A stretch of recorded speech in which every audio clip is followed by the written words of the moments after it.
Every organization should have security policies. What are security policies? These provide the foundation for implementing security practices.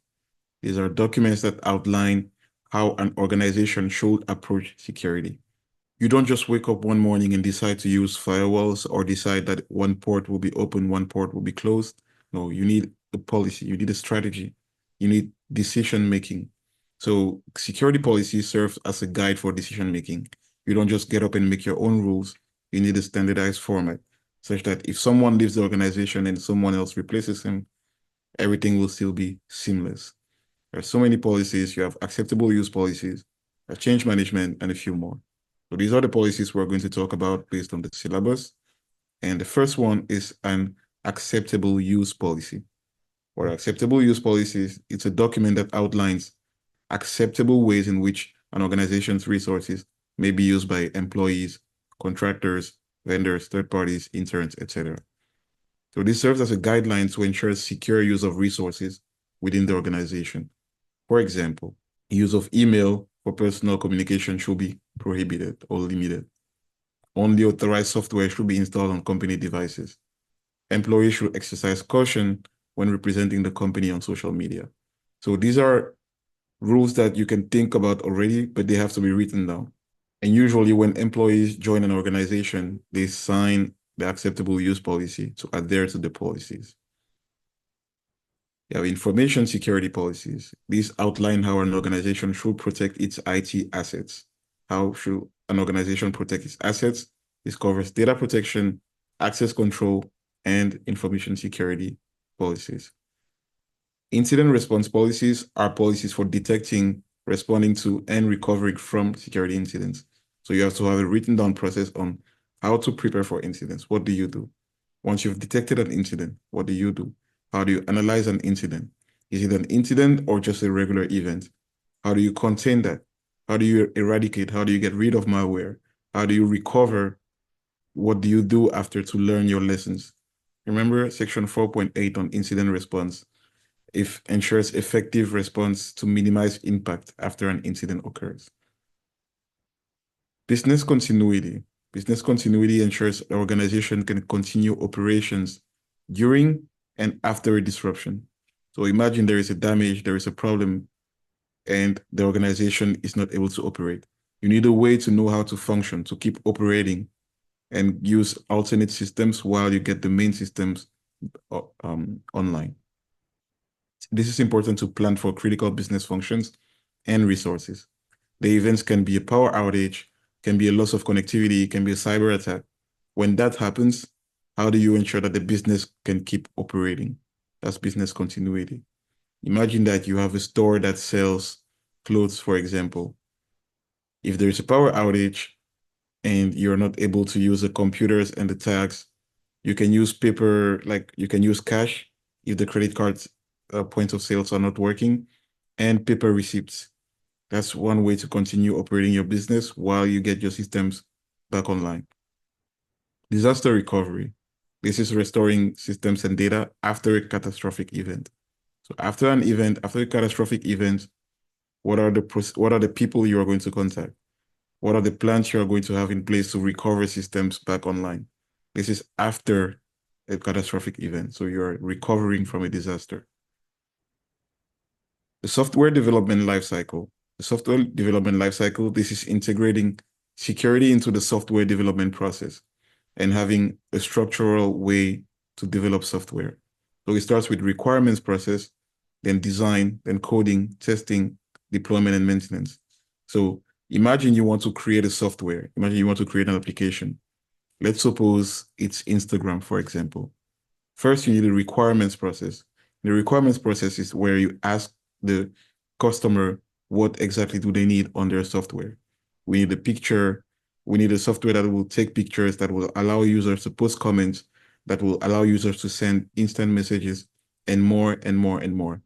Once you have written down your requirements, you have to make sure that they are measurable and complete.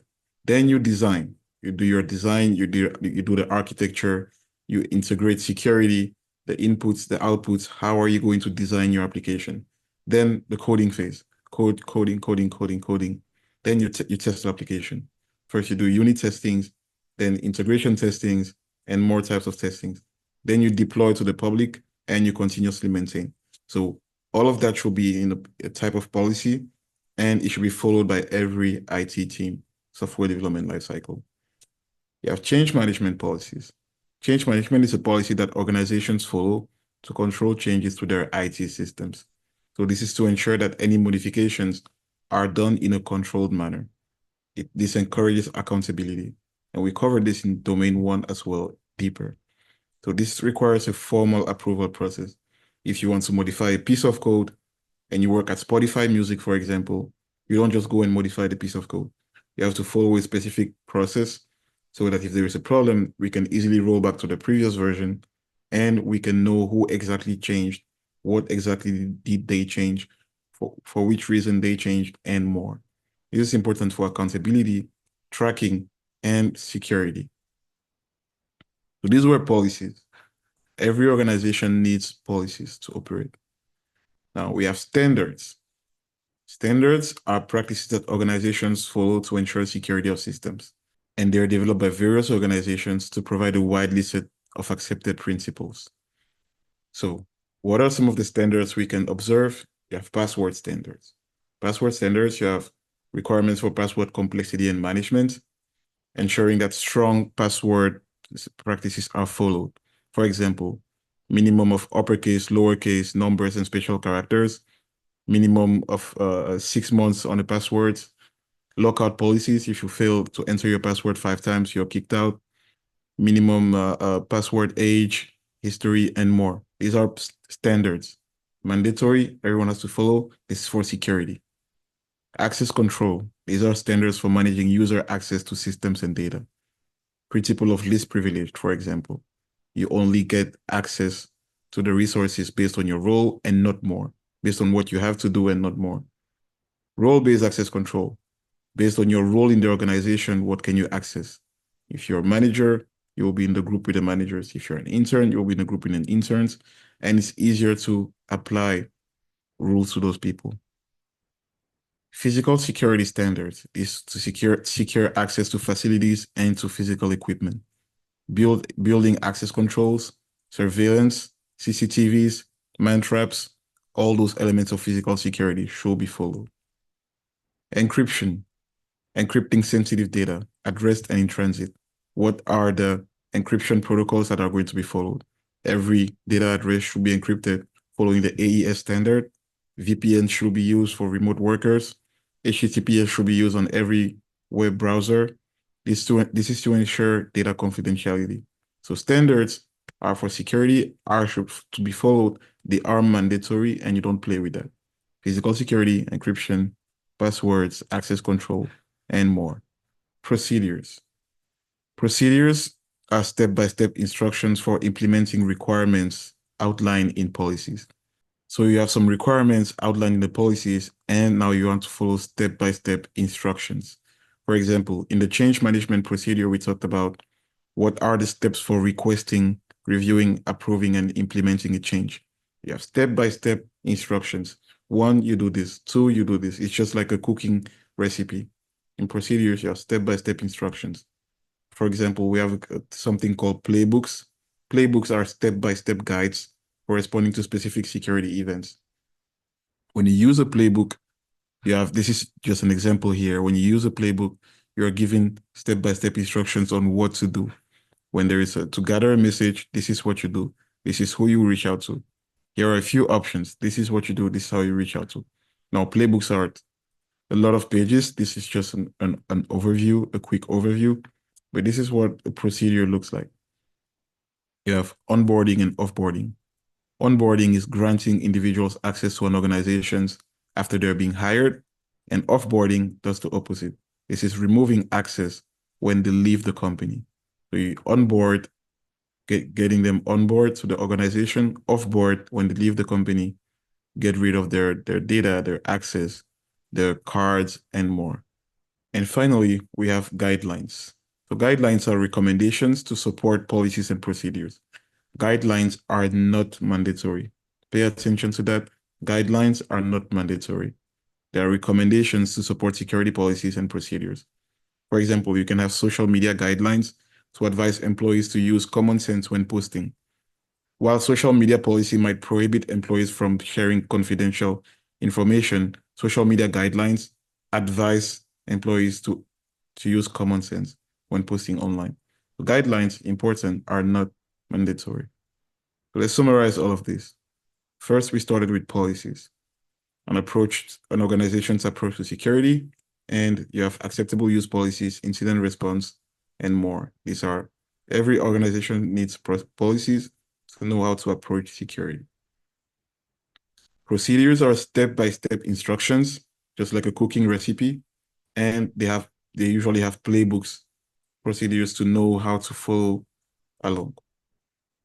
Standards are mandatory. There are practices to ensure security. You have password standards, encryption, access control, and more. And guidelines. Guidelines are recommendations, and they're not mandatory. There are recommendations for security, and they're not mandatory. Now, what are some external considerations when doing all this?